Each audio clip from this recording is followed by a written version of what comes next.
Awesome. So today I have Rochelle from the Life Church, and Rochelle is the Kids Ministry Creative Director and Coordinator, and oversees everything both online and in person at the Life Church. So really, really excited to chat today, Rochelle.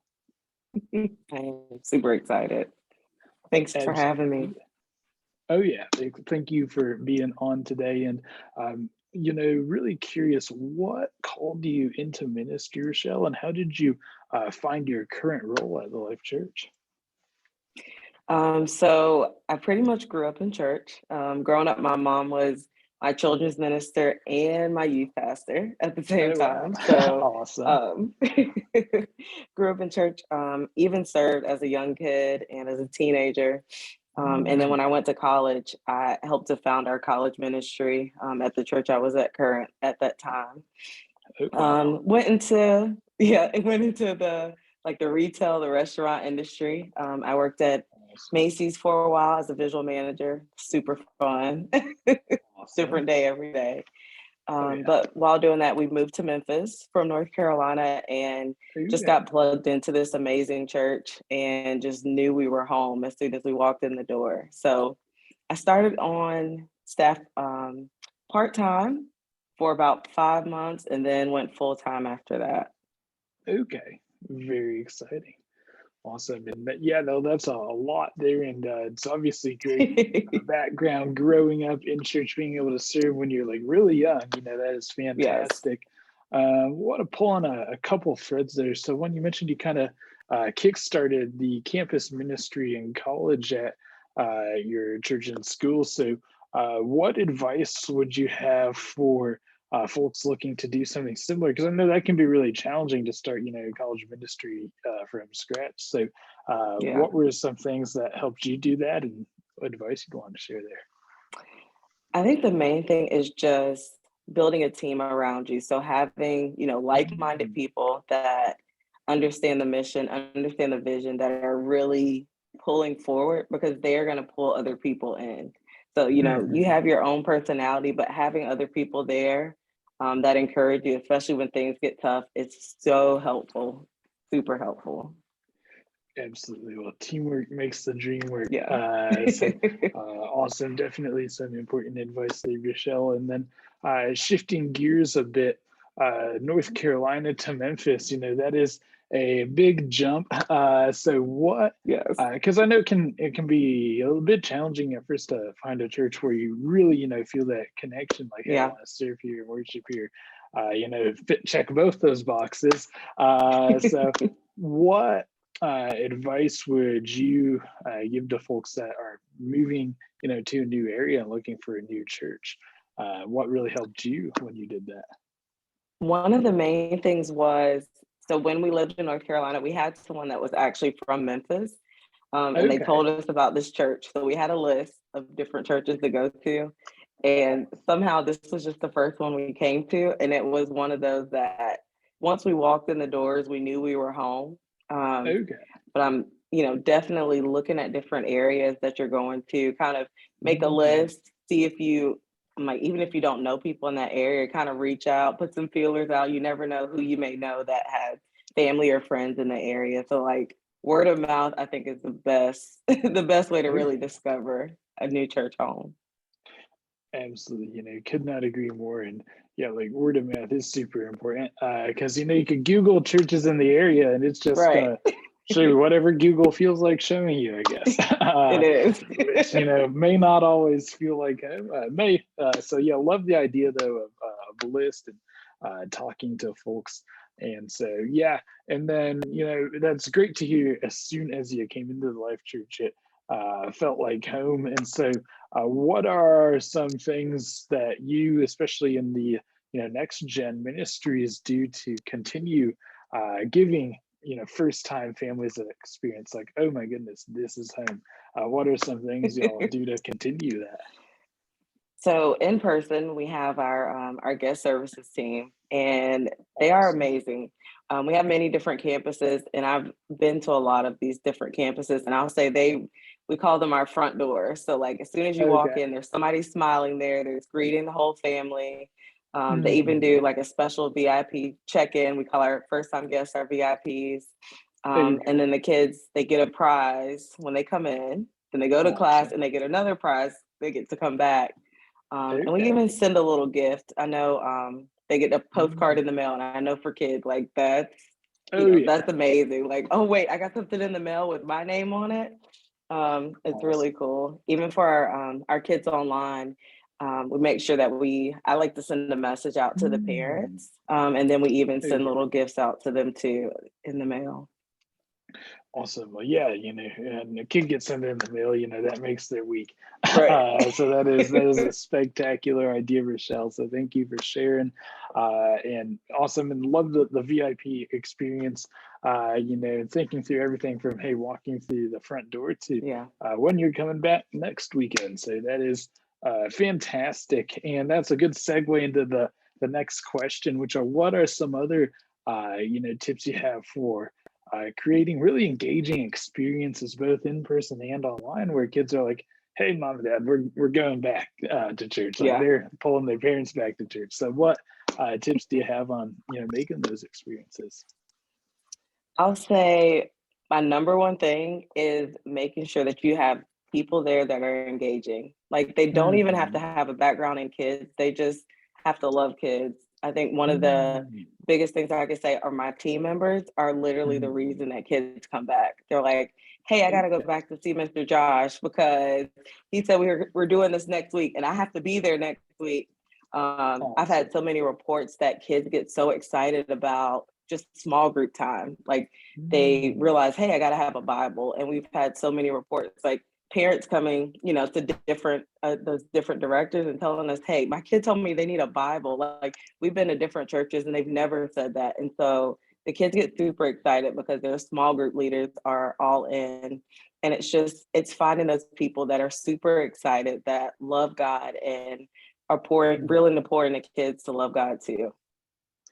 Absolutely. Could not agree more. And yeah, when you have someone with that energy, where they love the kids, love God, love teaching, and are very excited, that makes a huge difference. Having like a A+ person in that position is fantastic. And so what are pulling on that thread, Rachelle, what are some things that you've helped are great when finding those particular volunteers and team members that kind of radiate the right energy and everything? Oh, I'm glad you asked that. So we, when I'm in person recruiting, I look for those people that kind of just talk to everybody, but the ones that especially talk to kids. They're like, they notice the little person and they're like, hey, how are you? What's going on? How's your day? Even those that love to give a high five. And, you just kind of don't, have you ever thought about kids ministry? Because it's sometimes it's the unlikely, the unseemly, like maybe they've never worked in kids. Like some of my best people, they're realtors, they're from the military, like they do so many different things. They've never worked with kids like as the teacher, but they just love kids and love talking to people. And they have that, hey, I just want to get to know you, because you think your kids come from so many different backgrounds. Sometimes it's even that shy leader that just has a great smile and is willing to talk to that shy kid that brings them back every week. Absolutely. That is a great tip, because it can be tempting to say, hey, like who's a parent or like who is a teacher, professionally. But like you mentioned, outgoing folks are great candidates for serving in kids ministry, show they're interested, genuinely interested in someone. That's fantastic and helps build the relationship needed. And so with that, it can be a bit challenging to kind of think outside the box and recruit those folks. So what are some like values and principles you all operate by to continue, kind of pushing the boundaries and doing exciting things? Yes. So I'll say one of mine, the main one is loving God. If you have a heart for God, you love God, it radiates onto loving people. And those are like two of our big ministry values, like love God, love people. It's like you can't really show that you love God if you don't, really love people. And the main way is just, showing those people that have a difficult day or difficult time, they might need a little bit more love than that, kid that's always listening. And once you're pouring into them and you start to see those changes, I feel like that's one of those values that keeps on giving, because you realize that this kid is not a bad kid. They just need somebody to love on them a little bit more. And some of my favorite kids to this day, like, they're like, you changed my life because you listened to me when I was having a bad day or a hard day. They just could tell that you really loved them. And I'll even say that diversity is a big deal. So like, even when I'm recruiting, we have a very diverse ministry. So I'm looking for different types of people because we have so many different kids. And for a kid to walk into the room and see somebody that looks like them, it's amazing. Like, they're like, hey, wait a minute, I love coming in here. This person's here, they look like me. I feel like I can relate to them, but also it gives everyone a different perspective. Like, growing up, I grew up around so many different people. So I'm like, I place such a big emphasis on diversity because you learn so much about people and different stories. And I say, heaven is diverse. So our ministry should be the same. And then I think the main thing is excellence. So we think about that, even in kids ministry, you have your parents coming in, they're not going to want to see trash all over the floor. They're going to want to see, things picked up. They'll notice all those little things and they might take that away. But if, it's nice, it's clean, they're coming back, they feel like their kid is in a safe environment. And even the kid feels like they're in a safe environment. So like, just excellence down to the little things is a big deal. Oh yeah, those are three really, really important things, and we'll pull on each of those a bit individually. So, the first one, loving God and loving people, making sure that radiates, and you see that, and super, super important for kids ministry, just a core ministry value for any type of ministry role. And then the diversity, you hit the nail on the head there, Rachelle, because it's like, hey, I want to see people that look like me when I go to church. So make sure, hey, your team's on your website and it's clear that your team's diverse. So, people from diverse walks of life feel comfortable coming. And it's also great for the kids because there's a church here in Indianapolis called Lakeview Church, who's a Playlister partner, and they are very diverse. They're kind of on the intersection between a suburban community and a area with lots of immigrants internationally. So the kids ministry there, when you have kids from other countries and volunteers from other countries and that are kind of natives to the Indy, or like they've been in the Indy area, like locals for a while, the kids get to learn about lots of different things, and people see people from all different walks of life. And so it is fantastic when you can cultivate that diversity and use that as a ministry strength as well, because it just shows everyone, like you said, heaven's diverse. So, that's and then awesome. oh yeah, love everything they do at Lakeview, and all churches do for diversity. And then excellence. Parents don't like to see like any crummy looking stuff or anything. And, like Walt Disney, we were talking about Disney World before this, because that's where CPC was, most magical place on earth, or whatever they call it. But he used to walk around, Walt Disney walked around picking up trash in the park. So it's like the little things really, really it's matter. so big. Yeah. And so I'm curious, Rachelle, what are some of your short-term and long-term ministry goals? Big question. I love this question. Right. And I'm like, honestly, I feel like my life is just one of those testaments of we can make our plans, but the Lord directs our paths. I think of so many times where I've made plans and the Lord's like, maybe that's not what I want you to do right now. But that was a good idea. Good for trying. But I'll say one of my short-term goals, I just transferred over to online kids ministry at the end of last year. And it's really building my team and building up my kids and making sure that we have, consistency in that. And then moving to long-term, I would love to have a team under me and really be like a creative children's director and even create a very diverse kids curriculum. So something that's engaging and fun, and kids are really learning about God in it. Absolutely. Could not agree more. Those are some fantastic goals. And yeah, well, the consistency with the online one is big. So, and I know that's something a lot of folks, because, online ministry we've know it's been here to stay for a while, Yeah, but it's here like forever, forever. So, right. what tips would you want to share with other kidsmen leaders for being consistent in their online ministries? I feel like the main one is just showing up. Um, Mm, showing mhm, up and making sure you're there and not just, being in the room, but being present. Like the kids notice, your leaders are going to notice.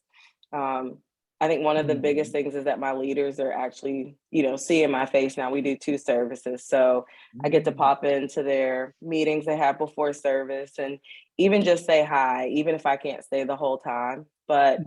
being present, making sure I know their names, I know a bit about their life. It's one of those things when you have an online ministry, it can be easy to feel distant, but just pour it into their lives individually, taking those times to have a quick Zoom call or have a quick phone call, just, get to know them and ask them about different things that they tell you are going on. Oh yeah, it's very important to, as I say, like get your face in the place, and that counts for online too. You want to Right. have as much FaceTime as possible, whether that's on FaceTime or however you manage to Right. do it.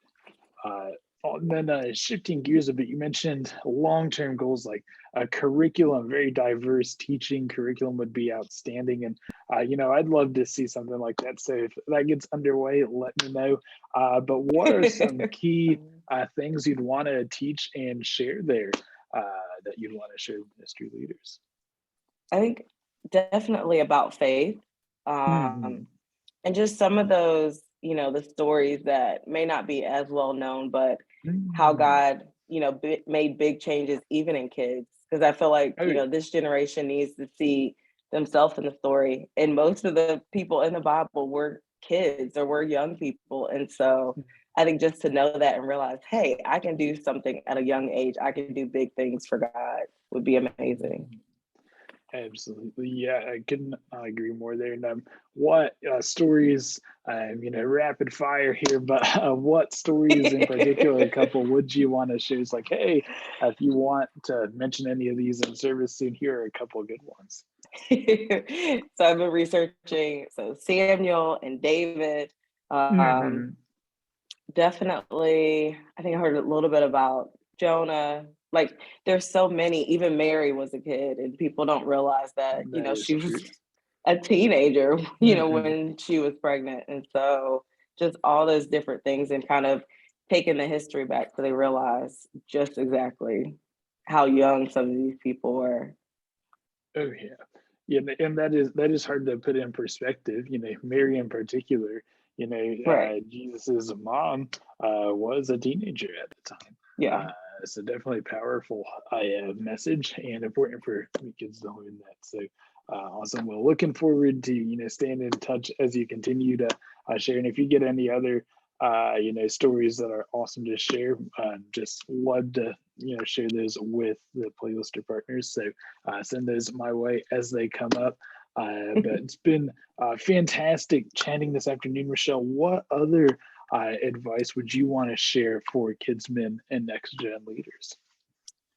I think my main thing would be, ministry is not easy. We Hmm. come into it, thinking, all right, my life is with God. It's going to be easy.